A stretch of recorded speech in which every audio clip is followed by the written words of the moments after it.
Yes people, good morning, good afternoon, good evening to all of you. कैसे हैं सब लोग? होप सो आप सब लोग बहुत बढ़िया रहेंगे। मैं बता दूं, मैं भी बहुत अच्छा हूं यार। मैं अगर आपको ये बोलूं कि कोई स्टूडेंट ऐसा है जिसका सीपीटी या फाउंडेशन में कोई रैंक नहीं, इंटरमीडिएट में कोई रैंक नहीं, एंड सीए फाइनल में रैंक, और वो भी रैंक AIR 3 लाना बहुत बड़ी बात होती है। तो मैं आज आपको मिलवाने वाला हूं AIR 3 सीए फाइनल मई 2024 एग्जाम में जिन्होंने लाया है। उनका नाम है किरण मनराल। तो किरण, पहले तो बहुत बहुत बधाई हो। ये जो होता है ना, रैंक लाना और सिंगल डिजिट रैंक लाना और टॉप 3 में आना, ये अपने आप में बहुत बड़ी बात होती है। करेक्ट। तो पहले तो मैं आपसे यही पूछना चाहूंगा कि कल कैसे पता चला कि अपन पास हो गए, रैंक आ गई, और उसके बाद का रिएक्शन तुम्हारा क्या था, घर वालों का क्या था? काफ़ी अनरियल फीलिंग था।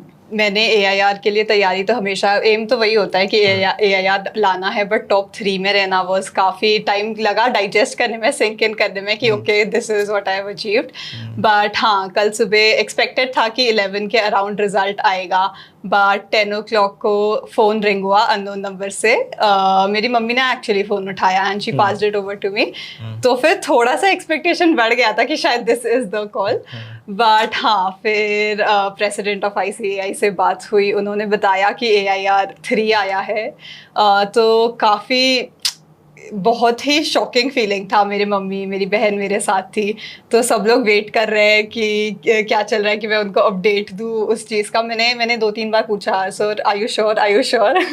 फिर कॉल एंड होने के बाद मैंने ट्रू कॉलर पे चेक किया कि ठीक है, प्रेसिडेंट का ही कॉल है। एंड फिर वो तो बहुत ही एवरीवन स्टार्टेड क्राइंग, मेरी मम्मी, मेरी बहन, मैं, बिकॉज हमने AIR टॉप 3 कभी एक्सपेक्ट नहीं किया था, प्रेसिडेंट का कॉल कभी एक्सपेक्ट नहीं किया था। तो काफ़ी अच्छा लगा। फिर वेट किया कि एक बार रिजल्ट्स ऑफिशियली डिक्लेयर हो जाए, तो अब हम मेरिट लिस्ट चेक कर ले तो आंखों के सामने। फिर जब वो AIR 3 दिखा, फिर से तो जब से कॉल्स चालू हुए अभी तक कॉल्स रुके नहीं है। एक के बाद एक। तो कल से एकदम पूरा 100% सेलिब्रिटी वाला फील आ रहा है, बिकॉज न्यूज़पेपर वाले जो है वो आपके इंटरव्यूज ले रहे हैं, हम लोग आपसे बात कर रहे हैं। तो क्या नया था मम्मी के लिए इस चीज़ को देख के? मम्मी तो काफ़ी डरी हुई थी कि रिजल्ट्स कैसे होंगे। मुझे था कॉन्फिडेंस कि पास तो हो जाऊंगी, AIR एक्सपेक्टेड था। बट उसके बाद से रिलेटिव्स के कॉल्स, हमें फर्स्ट फ्यू कॉल्स हमने किए होंगे अपने पास वालों को बताने के लिए कि ठीक है CA हो गया है एंड ऑल इंडिया रैंक 3 आया है।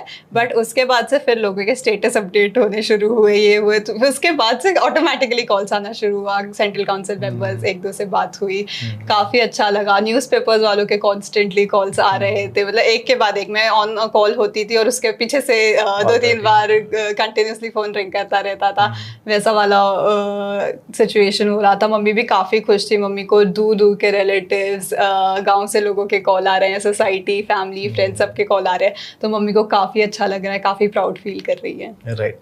ऐसा भी हुआ क्या कभी उसने कॉल ना किया हो, या कॉलेज का कोई फ्रेंड या रहा हो, या ऑफिस में जिससे बात ही नहीं होती, और आज उसने कॉल किया, अरे यार मेरे को लगा रैंक आ गई? मेरे मैनेजर्स का कॉल आया था मुझे। मैनेजर्स का मैंने एक्सपेक्ट किया था, मैंने सबके नंबर सेव करके रखे थे कि एक बार रिजल्ट आ गया तो I will have to inform them, तो मैं सबको बताऊंगी कि CA बन गई, CA बन गई।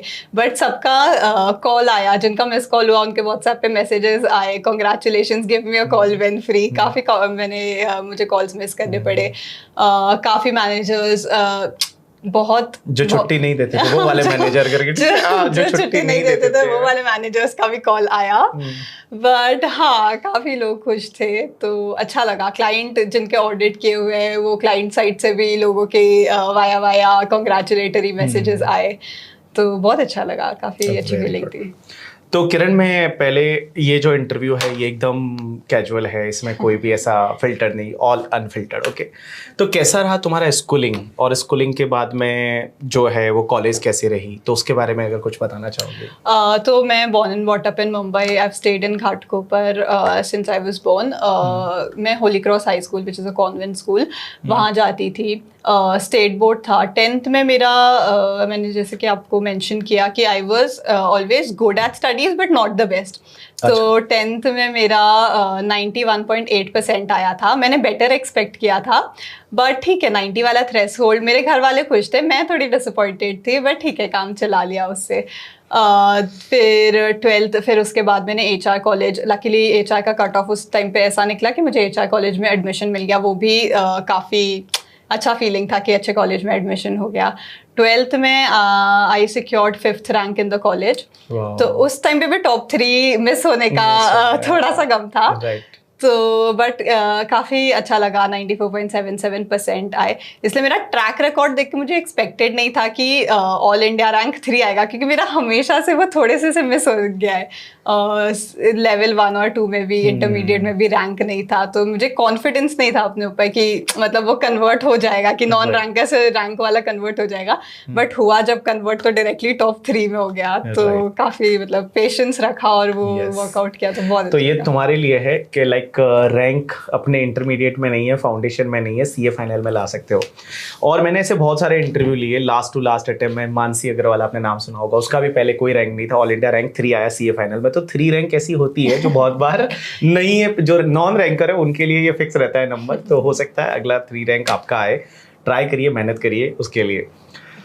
मुझे किरण ये बताओ कि इस बार जो एग्जाम है वो इलेक्शन की वजह से ऐसा लग रहा था शायद पोस्टपोन हो जाएगा, लाइक हमको भी लग रहा था, सबको लग रहा था, स्टूडेंट तो उसी के अकॉर्डिंग प्रिपेयर किए थे।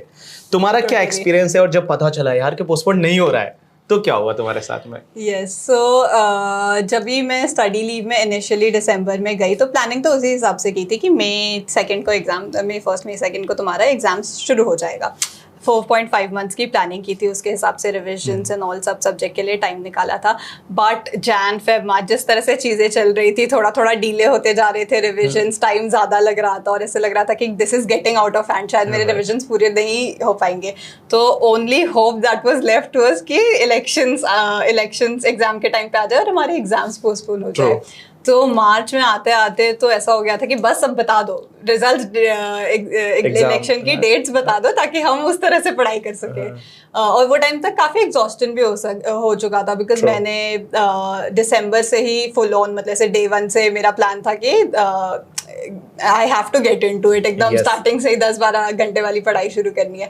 तो मार्च में आके काफ़ी एग्जॉस्टन हो गया था, ऑडिट जैसा सब्जेक्ट उठा के मुझे फटीग जैसा फील होने लग जाता था कि भाई ये तो मेरा कभी नहीं होगा। बट हाँ, तो फिर मार्च तक आके बहुत ऐसे ड्रेनिंग डेज रहे थे, तो एग्जाम पोस्टपोन होना felt like the only relief. फिर 16 मार्च को इलेक्शन के डेट्स अनाउंस हुए, तो थोड़ा सा होप सब में जाग गई कि हाँ कि बस यही है हमारे सब रिविजन का। ऐसा लगा कि हाँ अब मैं AIR की तैयारी कर सकती हूँ। बट फिर आफ्टर अ 2 डे ब्रेक, जब ICI ने अनाउंस किया कि नहीं मिल रहा है हमको, पोस्टपोन नहीं हो रहे एग्जाम्स, हार्ट शाटरिंग था वो। That might be one of the worst days that I have had through out the study leave. इतनी हार्ट ब्रोकन थी मैं, मेरा तो फुल ऑन रोने वाला मोड चालू था। मेरी मम्मी बहुत वरीड थी कि मम्मी ने सजेस्ट किया कि बेटा एग्जाम डिफर कर ले, बेटा एक ग्रुप करके दे दे अगर तुझे कॉन्फिडेंस नहीं आ रहा है। बट फिर वही है कि मैंने उसी दिन मेरे काफ़ी फ्रेंड्स ने भी उस दिन, जब भी मैं बहुत बुरे मूड में थी, और मेरे फ्रेंड्स मोटिवेट करने के पर्सपेक्टिव से मुझे बोला कि चल let's get back to it, let's get back to पढ़ाई। मुझे उन पे भी गुस्सा आ गया कि ये बंदे कैसे बोल सकते हैं इनके लिए ये चीज़ इतनी नॉर्मल कैसे हो सकती है। मुझे इतना फ़र्क पड़ रहा है ये चीज़ से कि एग्जाम पोस्टपोन नहीं हुए and they are ready to get back to studying. I was not. But फिर वही थोड़े आवर्स लगे टू एक्सेप्ट द फैक्ट कि हाँ ये इतना ही थोड़ा सा टाइम बचा और उसी से काम चलाना है। फिर वही सेम डे अपडेटेड शेड्यूल बनाया, रियलाइज़ किया कि पहले जो 3-4-5 दिन देने थे रिवीजन के लिए, वो अभी सिर्फ 1.5 दिन का रिवीजन करना पड़ रहा है एंड में आके। बट हाँ, वही शेड्यूल से काम चलाया, इक्वली डिवाइड किया सब्जेक्ट्स में। और फिर उसके बाद मेरा वो वाला मोड चालू हो गया था कि मेरे को अब सिर्फ अपने शेड्यूल पे ध्यान देना है। दूसरों का कैसा भी चल रहा है, दूसरे कोई भी पेस पे कर रहे हैं, मेरे से आगे मेरे से पीछे, मुझे कुछ मतलब नहीं था। फिर मैंने सिर्फ अपने शेड्यूल पे ध्यान दिया and I try to stick to it as much as I could. और फिर हाँ, वो काम किया, काफ़ी बेटर फील हुआ, कॉन्फिडेंट फील हुआ कि ठीक है मैं अपने हिसाब से काम कर रही हूँ, प्लान के हिसाब से चीज़ें जा रही है, तो बेटर लगने लग गया ऑलमोस्ट। और एग्ज़ाम के बाद तो आप मेरे फ्रेंड ग्रुप में आप किसी से भी पूछते तो सब खुश थे कि हाँ बस हो गया भाई, अगर ये पोस्टपोन हो जाते तो हम एक और महीना पता नहीं कैसे ही काम चलाते, कैसे पढ़ाई करते। तो काफी खुश थे कि चलो हो गया। राइट। तो किरण, जैसा आपने बोला कि उसके बाद में आपने थोड़ा वापस से पिकअप किया, पढ़ना चालू किया एंड ऑल, क्या तुम्हारे ऐसे कोई फ्रेंड्स थे साथ में जिनके साथ में पढ़ते थे? बिकॉज बहुत बार क्या होता है, मैंने ऐसा भी देखा है कि लोग जब ग्रुप में पढ़ते हैं तो बहुत सारे ग्रुप तो ऐसे होते हैं जो बड़े मोटिवेटेड रहते हैं, एक दूसरे को सपोर्ट करते हैं और बोलते हैं यार साथ में पढ़ भी रहे हैं, साथ में पूरा टाइम दे रहे हैं। लेकिन कुछ ग्रुप ऐसे भी मैंने देखे जो नॉर्मली लाइब्रेरी में पढ़ते हैं और वो एक को चाय पीने जाना है, वो जाता है, उसकी वजह से सब लोग जा रहे हैं और टाइम पास कर रहे हैं, 1 घंटा ऐसे ही खराब हो जाता है। हाँ। तो तुम्हारे क्या साथ में पढ़ने के लिए कोई ऐसे ग्रुप में लोग थे या नहीं थे, एंड थे तो कैसे थे? मेरा सबसे बड़ा पढ़ाई में सोच तो मेरी बहन जो मेरे घर पे साथ में हम पढ़ रहे थे। 2 फेजेस है दोनों के, अच्छा भी होता है, that is a good thing too and that is a bad thing too, because आप वही जैसे आपने कहा कभी आप मोटिवेट होते हो उससे, कभी कभी आप डिमोटिवेट हो जाते हो कि ठीक है ये भी चिल कर रही है तो मैं भी थोड़ा चिल कर ही सकती हूँ। उसके अलावा मेरे को इंडस्ट्रियल ट्रेनिंग जहाँ से मैंने की, काफ़ी अच्छा ग्रुप था, काफ़ी मोटिवेटेड लोग थे, everyone was aiming for an AIR, तो काफ़ी उससे मोटिवेटेड भी फील होता था कि हाँ कुछ करना है मुझे भी। थोड़ा बहुत प्रेशर भी आता था।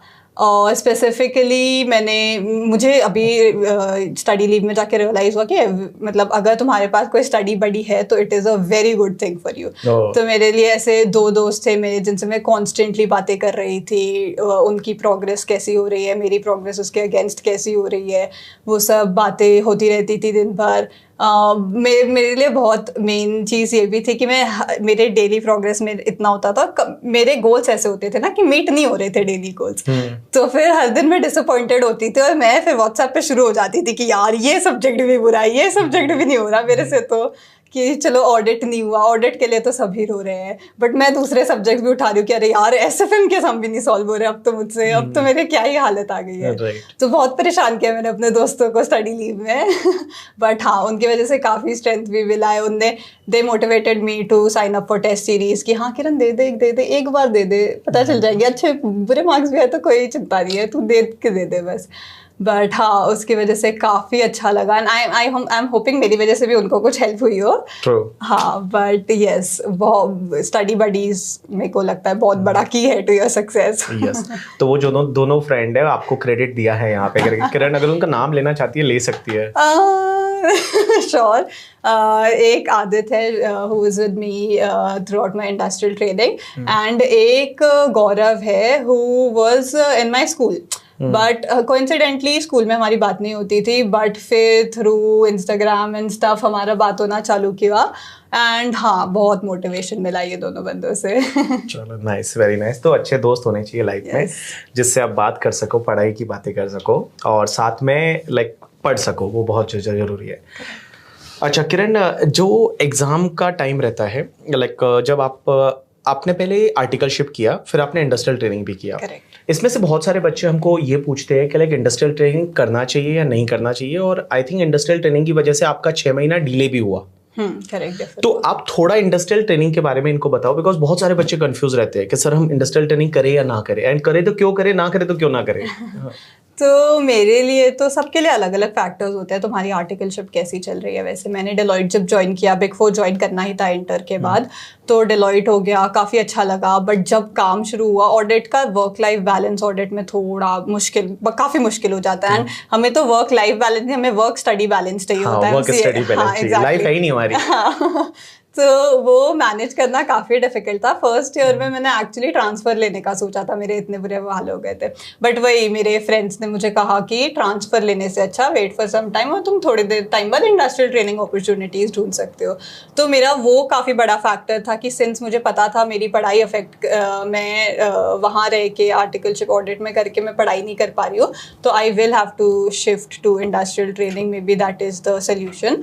वो काफ़ी बड़ा फैक्टर था और मैंने रियलाइज़ कर भी लिया था कि मेरे को ऑडिट के अलावा और अपॉर्चुनिटीज़ भी ढूंढनी है। तो आई वुड से कि it depends on the person कि तुम्हारे पर्सनल गोल्स क्या हैं, but industrial training is a very good opportunity to find out कि इंडस्ट्री में कौन सी अपॉर्चुनिटीज़ है। मैंने ICI कैंपस प्लेसमेंट के थ्रू इंडस्ट्रियल ट्रेनिंग के इंटरव्यूज़ दिए थे, ऑल्दो उधर मुझे जो रोल चाहिए था उसके इतने फर्म्स नहीं आए थे, but the interview experience was excellent. मैंने इतने सारे इंटरव्यूज़ दिए छोटी मोटी कंपनीज़ के लिए, किसी में तो डेलॉइट से कम भी स्टाइपेंड मिल रहा था। तो सामने से इंटरव्यूअर बोलता है कि हाँ आप तो स्टाइपेंड का देखना पड़ेगा, स्टाइपेंड शायद आपके लिए इशू होगा, बट इंटरव्यू देखे काफ़ी अच्छा लगा, एक कॉन्फिडेंस बूस्टर था वो। मैं वैसे स्टेज पे पहुंच गई थी वो टाइम पे कि हाँ कोई भी इंटरव्यू दिला दो, दैट इज़ वेरी फाइन, मैं मैनेज कर लूँगी वो टाइम पे। हाँ फिर लकीली JP मॉर्गन का इंटरव्यू देने की अपॉर्चुनिटी मिली, वो उन्होंने ओपनिंग्स डाली हुई थी लिंक्डइन पे, तो वो थोड़ा आउट ऑफ रीच लग रहा था। काफ़ी अच्छी अपॉर्चुनिटी थी इन्वेस्टमेंट बैंकिंग में एंटर करने की, बट दैट वर्कड वेल। मेरे साथ डेलॉइट में एक और आर्टिकल था जो हम सेम टीम में काम करते थे, हम दोनों ने साथ में इंटरव्यूज़ के लिए अपेयर किया और साथ में दोनों का हो गया, साथ में दोनों ने मेल चेक किया, ऑफिस में बैठे बैठे मेल चेक किया। तो उसने पहले चेक कर लिया था और वो 2 सेकंड का मेरा टेरर था कि अगर मुझे मेल नहीं आया होगा तो मेरा हार्ट ब्रेक हो जाएगा। बट दोनों का साथ में लगा, तो डेलॉइट में भी साथ में थे, जेपी मॉर्गन में भी साथ में थे। काफ़ी अच्छा एक्सपीरियंस था और जेपी मॉर्गन में बहुत अच्छा रोल था। मैं वही कहती हूँ कि फाइनेंशियल मैनेजमेंट में हम जो concepts actually P ratios and stuff पढ़ते हैं वो रियल में यूज होते हैं, प्रैक्टिकली उसका एप्लीकेशन क्या है वहाँ जाके पता चला। तो काफ़ी हेल्पफुल था और द कल्चर एज वेल, मुझे काफ़ी ग्रोथ, अपना पर्सनली भी ग्रोथ देखने के लिए मिला। तो आई वुड ऑलवेज सजेस्ट कि अगर जो लोग भी नई कुछ नया ट्राई करना चाहते हैं उन्हें इंडस्ट्रियल ट्रेनिंग डेफिनेटली ट्राई करें। अच्छा, उसके बाद में किरण, जो लास्ट के 4 महीने रहे जब तुम खुद पढ़ रही हो घर पे, और जैसा तुमने बताया तुम्हारा 1 BHK है, 1 BHK में 4 लोग रह रहे, तुम हो, सिस्टर हो, मम्मी है, दादी है, तो लाइक क्या था, कैसे था वो एक्सपीरियंस 4 महीने का? और बहुत बार ऐसा होता होगा कि जब हम कोई टारगेट सेट करते थे और वो नहीं हो पा रहा है तो बड़ा डीमोटिवेटेड हो जाते थे। बहुत बार ऐसा होता है कोई सब्जेक्ट लेके बैठे पढ़ रहे हैं, समझ में ही नहीं आ रहा है, 3 घंटे बैठ लिए, 3 घंटे के बाद 3 पेज पढ़े, उसके बाद लगता है 3 पेज में क्या पढ़ा वही नहीं समझ रहा। तो कैसे रहे वो स्टडी पीरियड? जब उसमें तुम डीमोटिवेट हो जाती थी तो कैसे अपने आप को वापस से रिबिल्ड करती थी और नहीं बोला करना है मुझे, वो कैसे होता था, क्या था प्रोसेस उसका? तो जैसे मैंने मेंशन किया प्लान, तो मेरा टारगेट था कि स्टडी लीव के पहले सब लेक्चर्स कंप्लीट कर लूँ। व्हेन आई से लेक्चर्स, मैंने क्या ट्राई किया था हर एक सब्जेक्ट के लिए फॉर डीटी एज वेल कि मैं लेक्चर्स करूँ, उसके साथ साथ मेरी first reading of the subjects भी हो जाए। तो जैसे मैंने डीटी का लाइव लेक्चर्स लिया था, तो मेरे अब मैं रेगुलरली टेस्ट्स तो नहीं दे पा रही थी बिकॉज मेरा ऑफिस की वजह से मेरा बैकलॉग हो जाता था। वीकेंड्स में मुझे लेक्चर्स देखने पड़ते थे रिकॉर्डेड, तो मैं टेस्ट नहीं दे पा रही थी। बट फिर जब मैं पढ़ रही हूँ, आपके लेक्चर्स देख रही हूँ, तो उसी के साथ मैं ट्राई करती थी कि रीडिंग कर लूँ और सम सॉल्व कर लूँ ताकि मेरी फर्स्ट रीडिंग प्रैक्टिस हो जाए वही टाइम पे। तो प्लान था कि स्टडी लीव चालू होने से पहले ही सारे लेक्चर्स देख लूँ। ऑडिट एक ऐसा सब्जेक्ट था जिसके लेक्चर्स मेरे बाकी थे, तो मैंने स्टडी लीव के लिए, और ऑडिट वैसा सब्जेक्ट है विच रिक्वायर्स अटेंशन बिकॉज काफी चैलेंजिंग होता है। तो स्टडी लीव के फर्स्ट 2 वीक्स मैंने स्पेसिफिकली ऑडिट के लिए रखे कि जितने भी लेक्चर्स बाकी है वो कंप्लीट करूंगी। प्लस एक बार जो शिवम केसवानी सर से मैंने ली थी, तो जो उनकी बुक है उसकी एक रीडिंग मेरी कंप्लीट हो जाए, ठीक है, क्योंकि वही है ऑडिट बार बार जितनी बार तुम रिवाइज करोगे उतना बेटर तुम्हारे दिमाग में बैठता रहेगा। तो फर्स्ट रीडिंग उसकी कंप्लीट की। जब तक मेरा ऑडिट खत्म हुआ तब तक रियलाइज किया कि ओ शिट, मैं काफ़ी पीछे चल रही हूँ अपने दोस्तों से। तो वही एक सॉलिड प्लान था स्टडी लीव का कि 10-12 आवर्स अ डे ट्राई करना है। थोड़ा सा डर लगता है कि आगे जाके एग्जॉस्ट ना हो जाए, बट उसी हिसाब से प्लान बनाया था कि हर दिन फुल प्रोडक्टिविटी रहे। तो जो 4.5 मंथ्स थे उसके लिए हर एक सब्जेक्ट 3 रिवीजन मैंने दिमाग में रखे थे, जो प्रैक्टिकली मैंने सोचा था। इसमें 4-5 का मैंने टारगेट भी दे रखा था, मुझे लगा 3 सीम्स प्रैक्टिकल। उसके हिसाब से हर एक रिवीजन को, हर एक सब्जेक्ट्स के लिए को टाइम बांटा था। टेस्ट सीरीज इनिशियली मैंने प्लान किया था कि हर एक रिवीजन के बाद एक टेस्ट सीरीज देती हूँ तो 3 टेस्ट सीरीज लगेगी। इवेंचुअली अल्टीमेटली मैंने सिर्फ एक ही टेस्ट सीरीज दी, एक टेस्ट सीरीज लिखी थी हमने प्रॉपर्ली। हाँ करेक्ट, बट टेस्ट सीरीज के साथ मैंने mock test papers and pass papers भी थोड़े ट्राई किए, तो फिर फ्यू मोर टेस्ट्स देन एक टेस्ट सीरीज। तो वो किया, तो प्लान एक ओवरऑल ब्लूप्रिंट तैयार था जब भी स्टडी लीव में गई वो टाइम पे ही।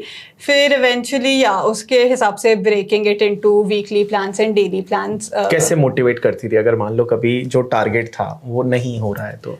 काफ़ी डिमोटिवेटेड फील होता था, बट वही है, you have to accept the fact कि तुम नहीं चेंज कर सकते। जो कल अगर तुम्हारे टारगेट्स मीट नहीं हो तो तुम उसे नहीं चेंज कर सकते। तो only thing you can do is next day के टारगेट तुम अकॉर्डिंगली सेट करो कि तुम्हारे पिछले दिन का बैकलॉग भी मैनेज हो जाए और आज का भी तुम्हारी प्रोग्रेस इनफ हो। तो वही एक माइंडसेट बिठाना पड़ता है कि बिकॉज हम अगर डीमोटिवेट में भी बहुत होती थी, मैंने काफ़ी प्रेशर लेके रखा था कि अच्छा करना है, रैंक लाना है, तो काफ़ी प्रेशराइज्ड एनवायरनमेंट होता है। बट खुद का ही माइंडसेट खुद को ही मनाना पड़ता है कि ठीक है, it is okay, I can not change the past. जो अभी आज का दिन ही है मेरे कंट्रोल में, एंड आज का दिन आई विल प्लान अकॉर्डिंगली। तो प्लान स्लाइटली मॉडिफाई होते जाते हैं, बट उस पर ही वर्क करना होता है। राइट तो जैसे तुम अगर अपन सब्जेक्ट वाइज बात करें तो डायरेक्ट टैक्स कैसा पेपर है, बहुत वास्ट है। Correct. अगर तुम देखोगे जहाँ पे इंटरनेशनल टैक्सेशन भी है, कहीं कहीं पे असेसमेंट प्रोसीजर, TDS TCS तो कितना बड़ा टॉपिक है अपने आप में। जब हम पढ़ रहे थे तो तुमको पता है कितना बड़ा टॉपिक है।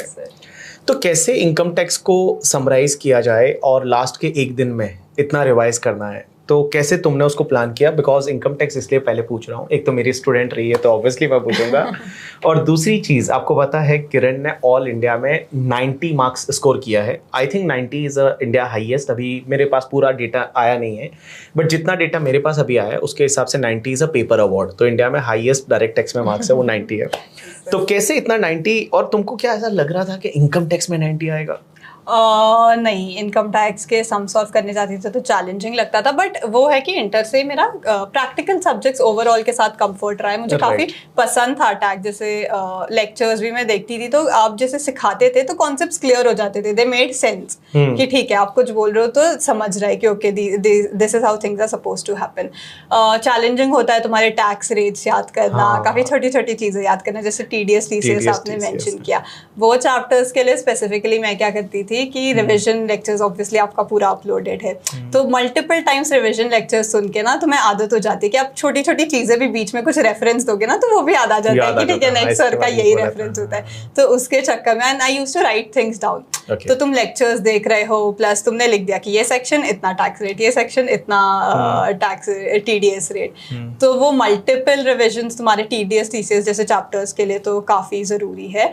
उसके अलावा जैसे कंप्यूटेशन वाले सम्स जो काफी PGBP वाले, हाँ एग्जैक्टली, तो उसके लिए PGBP भी तुम मल्टीपल टाइम्स करते हो ना, तो जैसे आपका मास्टर क्वेश्चन है तो उसमें काफी अच्छा कवरेज हो जाता है। फर्स्ट टाइम में भी तुम्हारे बहुत सारे एडिशनल एंट्रीज रॉन्ग आएंगे, बट फिर जब तुम सेकंड टाइम करोगे तब तुम्हें पता होगा कि अच्छा पिछली बार मैंने ये गलती की थी, तो वो सेकंड टाइम करेक्ट हो जाता है।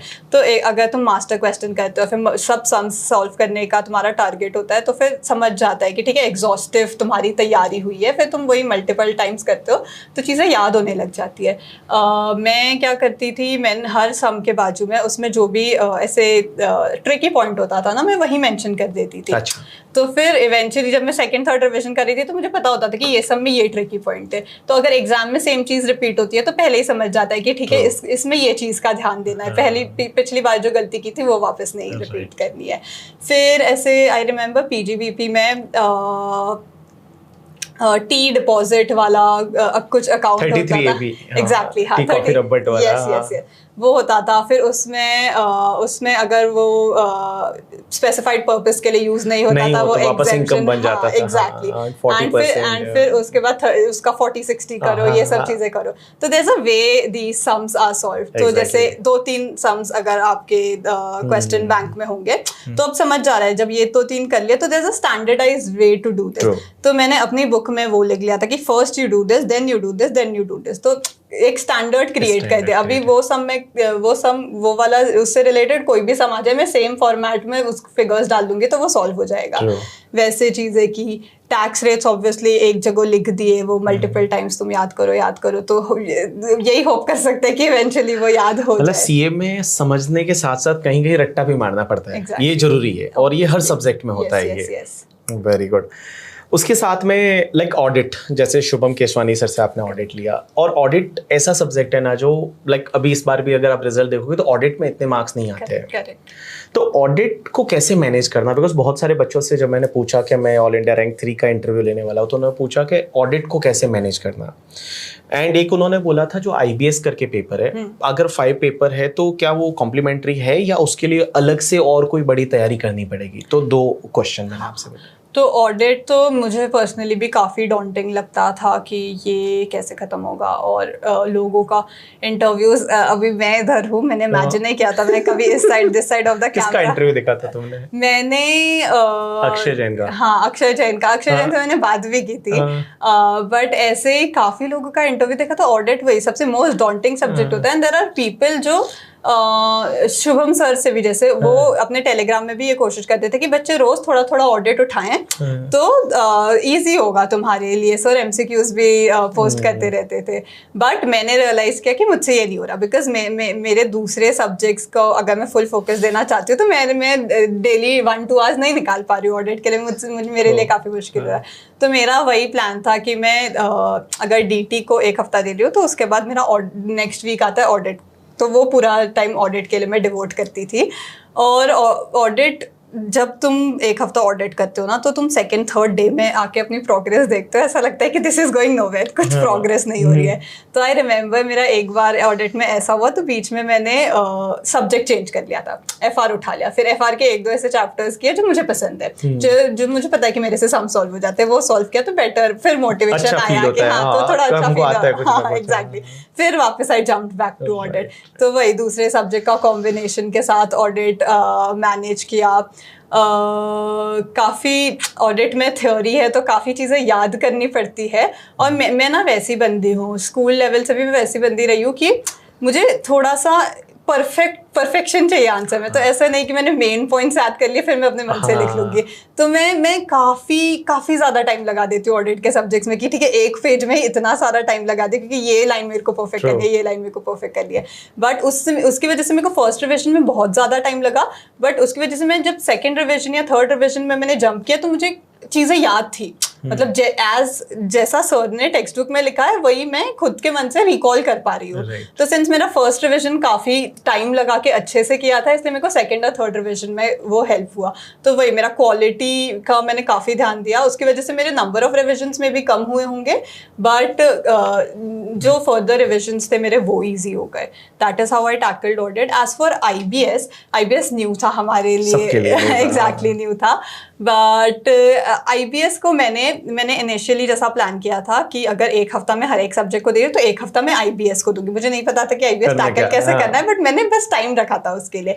बट इवेंचुअली मेरे हर एक सब्जेक्ट में अगर आप एक दिन एक्स्ट्रा ले लो कि एफआर में कर रही थी बट एफआर में 1 दिन एडिशनल लग गया, एसएफएम में 1 दिन एडिशनल लग गया, आईबीएस के लिए 2 दिन ही बचे अपने पास। तो अगर मैंने पूरी स्टडी ली, मैं आईबीएस सिर्फ 2 दिन पढ़ा है और एग्जाम के पहले पढ़ने की कोशिश की है। वो लास्ट एग्जाम था तो फुल वेकेशन मोड ऑन हो गया था एग्जाम आते आते। बट 2 दिन मैंने आईबीएस किया। केस स्टडी डाइजेस्ट ली थी, प्रोफेसर्स ने केस स्टडी डाइजेस्ट निकाली थी। तो सिंस कुछ प्रैक्टिस मटेरियल नहीं था इसलिए दूसरे सब्जेक्ट्स की तैयारी तो पूरी की हुई थी। तो उसके हिसाब से केस स्टडीज हो जाती है। हाँ करेक्ट। तो केस स्टडीज रीड कर ली कि समझ लिया कि क्वेश्चंस कैसे पूछ रहे हैं, फिर खुद ट्राई किया कि क्वेश्चन में से केस स्टडी डाइजेस्ट में से क्वेश्चन देखा और खुद की मॉड्यूल उठा के आंसर फाइंड करने का ट्राई किया। करेक्ट। तो वो किया। फिर फर्स्ट टाइम बहुत अजीब लगा, मतलब इतनी सारी बुक्स पड़ी होती थी कबर्ड में, द थॉट कि तुम पूरा कबर्ड तुम्हें लेके जाना है एग्जाम में अपने साथ, काफी अजीब लगता था। बट सब ही कर रहे थे। That was the best preparation कि एक पेटी भरी, वो इनफ नहीं हुआ तो एक बैकपैक भी भरा। तो मैं 2 फुल बैग्स लेके सोसाइटी वाला ने पूछा नहीं कहाँ जा रही है तू? हाँ मैंने सोसाइटी वाले, मैंने अपने बाजू वाले से बैग्स मांगे क्योंकि मेरे बैग कम पड़ गए थे।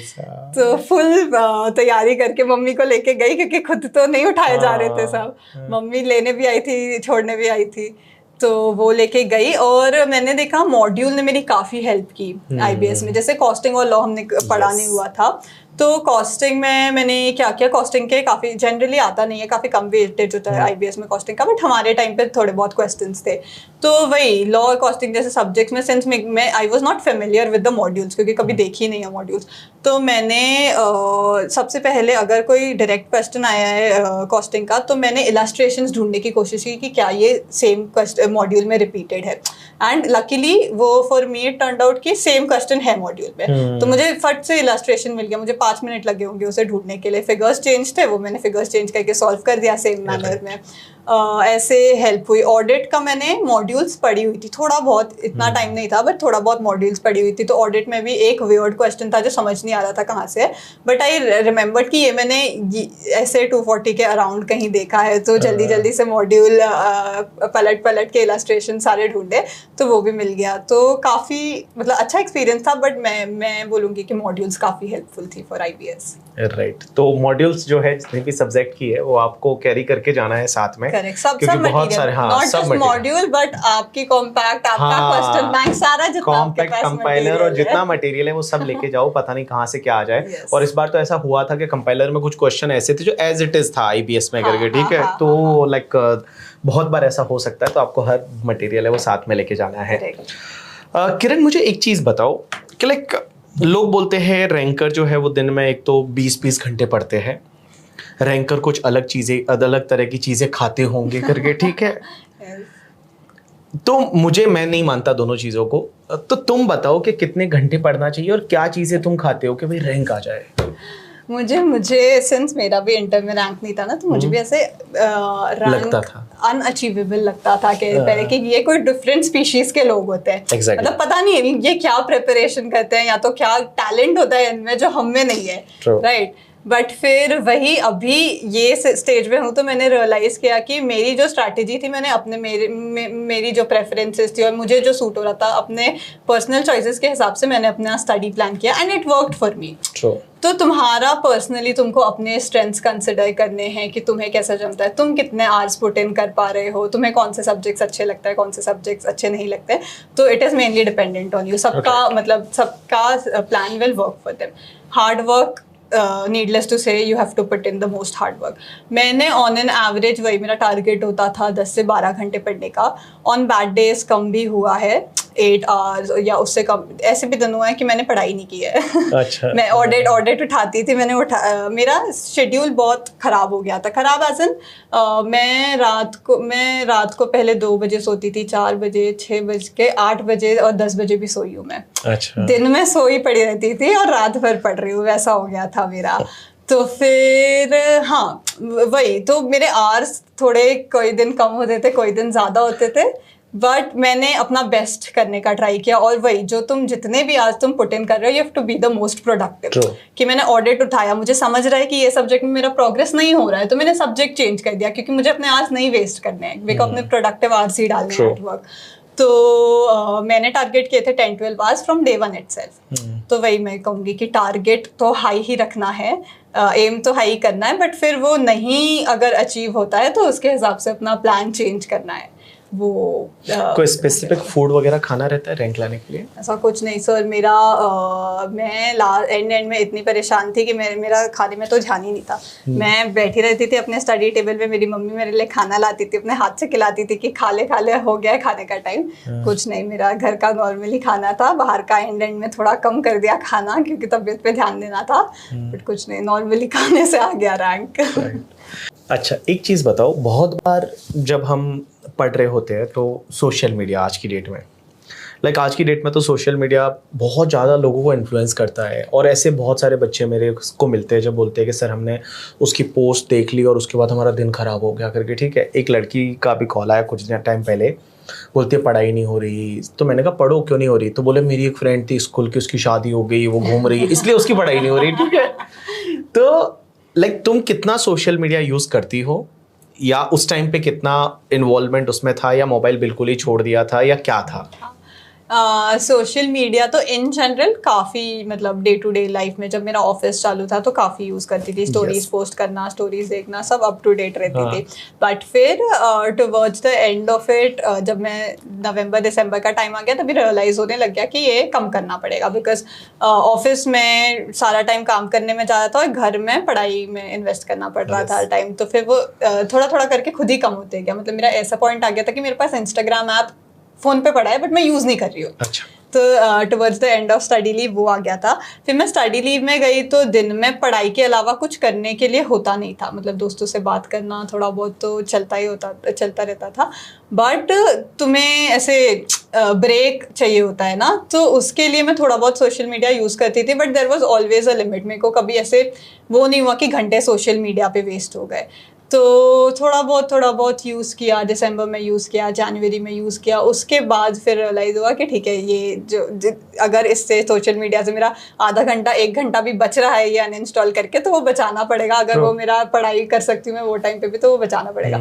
तो इंस्टाग्राम सबसे पहले अनइंस्टॉल हुआ। उसके अलावा यूट्यूब, व्हाट्सएप, टेलीग्राम तो चालू था। यूट्यूब में you get revision, lectures and daily update. वो भी थोड़ा डिस्ट्रैक्टिंग होता है बिकॉज वो एल्गोरिदम की वजह से तुम्हें स्टैंड अप कॉमेडी वीडियोस और सब आएंगे, बट हाँ, उसके लिए थोड़ा फोकस का जरूरत है।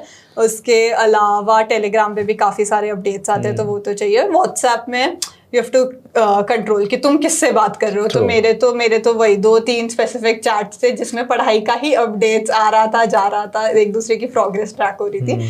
तो लास्ट फ्यू मंथ्स में सिर्फ उतना ही था कि पढ़ाई रिलेटेड ही सोशल मीडिया भी सब पढ़ाई के लिए यूज हो रहा था। तो देख लो, जितने भी लोग सुन रहे हो ना, ये सब चीजें बहुत ज्यादा जरूरी है। अपने आप पे कंट्रोल होना, डिसिप्लिन बहुत बड़ी चीज है, बिकॉज बिना डिसिप्लिन के चीजें नहीं मिलती। लोगों को लगता है कि लक होगा उसका, ऐसा होगा, नहीं। वो जो प्रोसेस पे ध्यान दिया इतने मंथ के लिए, सोशल मीडिया सेक्रीफाइस किया, बहुत सारे इवेंट, बहुत सारे रिलेटिव, बहुत सारी चीजें आपने सेक्रीफाइस की होगी।